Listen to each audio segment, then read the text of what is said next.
자, 아까 언급하신 것 중에 이제 민주당의 이제 수박들이 스물스물 기어 나온다. 자, 민주당이나 범야권이 단일 후보 쪽으로 가는 데는 분열의 요소가 좀 있는 것 같다라고 이제 말씀하셨는데, 자, 어떻습니까? 이게 뭐 각자 자기 의견 내놓는 거를 이제 하지 말라고는 할 수 없고, 이재명 대세론에 뭔가 이게 걸림돌이 될 만한 게 있습니까? 항상 뭐 언제나 대선을 치를 때는 뭐 이런 방식이었긴 했어요. 물론 그리고 경선이라는 게 있고 뭐 정치인들이 대권 야욕을 갖는 걸 뭐라고 그럴 수는 없지 않습니까? 그러나 지금 이 초유의 전대미무한 이 계엄령 내란 사태로 인해서 국정이 이렇게 파탄되고 지금 외교라든지 안보, 국방, 민생, 경제 뭐 이루 말할 수 없는 지금 추락의 상황에 있지 않습니까? 네.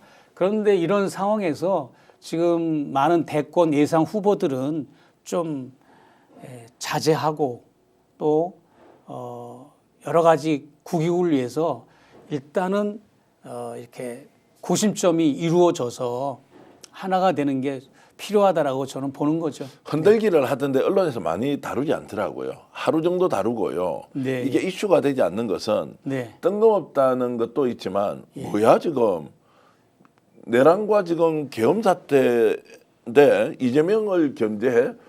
이게 맞아?라는 질문이 자연스럽게 나오더라고요. 그래서 이게 이슈가 좀 지속되지 않는 것 같은데. 그것도 맞는 말씀이고요. 그것도 이제 민심이나 또는 야권 지지자들의 좀 태도가 바뀌었다 이렇게 볼 수 있습니까? 그렇습니다. 예. 저도 그렇게 봅니다. 그렇게 보고 있고 네. 계속 이런 시도는 있을 것 같습니까? 이재명을 계속 향한 있을 것이죠. 공격이 뭐 임종석 씨가 뭐 어제 그제 뭐 몇 마디 또 나와서 뭐라고 하더만요. 네, 그런 식의 어떤 찔러보기, 뭐 맛보기, 그 다음에 뭐 이렇게 휘저어보기, 뭐 이런 거는 이제 아마 민심에 역행하는 걸로 아마 이렇게 평가절하될 것 같아요. 네. 네.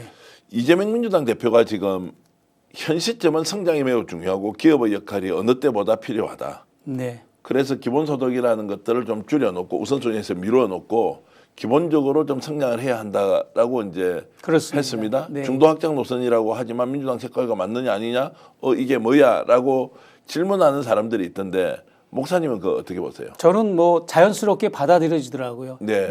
뭐 이제 그 공격하는 사람들은 뭐 이제 대권 욕심 때문에 뭐 과거 자기의 주장을 또 번복을 했다 뭐 이렇게 얘기를 하는데 그거는 아니라고 보고요.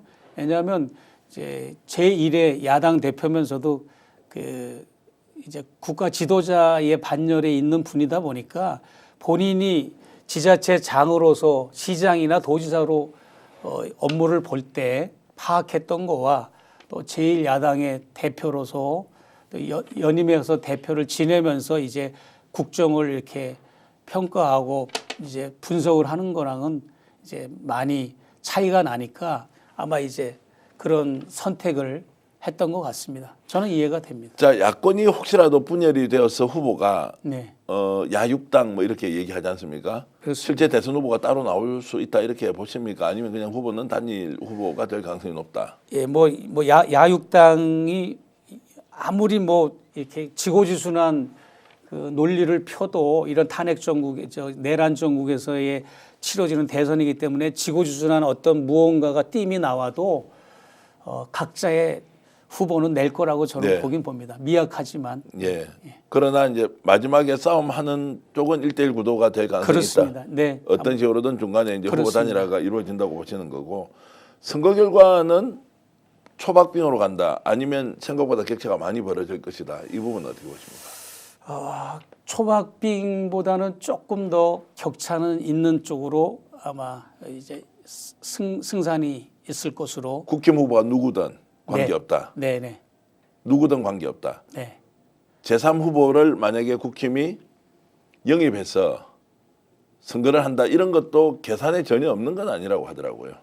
그렇다고 하더라도 지금 이재명 후보가 훨씬 더 유리하게 선거를 이끌어갈 것이라고 이제 보시는 거죠. 그렇습니다. 누가 되었든지 국힘당은 뭐 그 법의 그 나무는 아니겠습니까? 예. 영입 인사가 됐든 기존의 인사가 됐든 뭐 거기서 거기죠. 뭐. 그러면은 그렇게 대선 결과를 이제 우리가 예상할 때 지금 현재 국힘의 지지율이 민주당보다 앞선다. 윤석열에 대한 지지율이 50%에 가깝다. 저는 믿지 않습니다. 어쨌든 보도가 되고 네, 있으니까 그대로 인용을 하면 김문수가 지금 이재명을 앞질러서 대통령이 될 것이다라는 이 조사 결과로 우리가 지금 전망하고 있는 것과 비교했을 때 너무 다르니 네. 차라리 이거 그대로 그냥 계속 프레임으로 만들어서 공격하도록 내버려 두자. 그게 오히려 대선 결과에는 훨씬 더 유리할 것이다. 유리하게 작동할 것이다. 이런 논리에 대해서는 어떻게 보십니까? 네, 그런 것도 있고요. 뭐 심지어는 뭐 이낙연 전 총리를 국힘당에서 영입을 한다는 얘기도 지난번에 나왔잖아요. 예.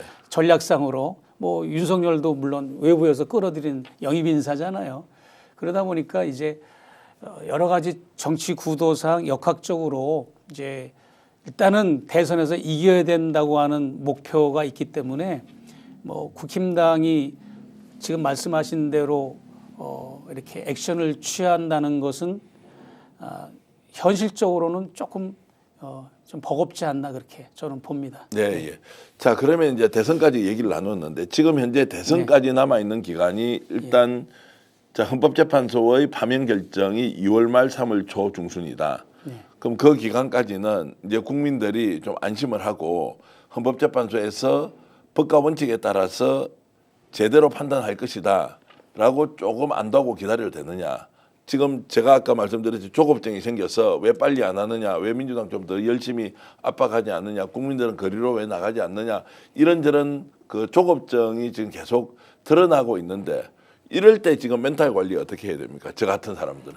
아마 국민 여러분들도 그런 경우가 많을 것 같은데. 근데 이제 이건 제가 착각일 수도 있겠지만 헌재 위원들의 그 1차, 2차, 3차, 4차 하는 거를 제가 이렇게 녹화도 계속 돌려보고 했는데 너무나 이 그 윤석열 측의 그 주장과 변론, 진술 이런 거는 또 자료 제출 이런 거는 너무나 빈약하고 너무나 크레딧을 줄 수 없는 것들이라서 그냥 저는 굉장히 안심이 됩니다. 네, 예. 안심이 되고 좀 시기가 좀 문제인 거지 탄핵 인용은 분명히 될 거라고 저는 봅니다. 탄핵 인용은 이제 그렇게 간다. 그러면 이제 검찰의 내란 사건 수사도 속도를 내어서 윤석열에 대한 분명한 단죄 방향을 채울 것이다. 이렇게도 보시는 겁니까? 그렇게 봅니다. 이 두 가지가 이제 섞여서 갈 거 아닙니까? 그렇습니다. 네. 그러면 이제 국힘이 윤석열과 내란 세력에 대해서 관계 정리를 어떻게 할 거냐? 지금처럼 정광훈과 손 잡는 것처럼 갈 거냐?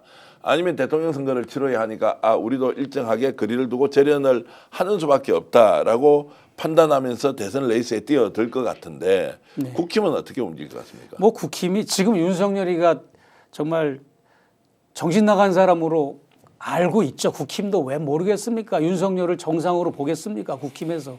그러나 저렇게 두둔하고 감싸고 함께 가는 거는 자기들의 기득권을 놓지 않으려는 것과 또 대선이나 앞으로의 총선 이런 선거에서의 이제 자기들의 그 이제 생명을 유지하기 위해서 저런 이제 모습을 보여주는 거지. 윤석열이 이미 심리적으로 국힘당도 이미 내버린 거라고 저는 봅니다. 네. 그렇기 때문에 그거는 이제 별 문제는 아니라고 보고 이제 검찰과의 관계 정립을 통해서 국힘당은 이제 분명하게 윤석열을 완전히 청산을 하지 않을까 저는 그렇게 청산을 하고 이제 새로운 길로 나간다. 또 그렇습니다. 후보가 누구가 되느냐에 따라서 그 이제 성향들은 훨씬 더 강하거나 아니면 좀 연하거나 이렇게 이제 정해질 것이다. 이렇게 전망을 해보겠습니다. 네, 노태우가 전두환이를 50 청산이라고 하는 캐치플레이어로 그렇게 해야 이제 됐던 것처럼 역사의 순리나 정치의 이 원리가 그런 거 아니겠습니까? 네.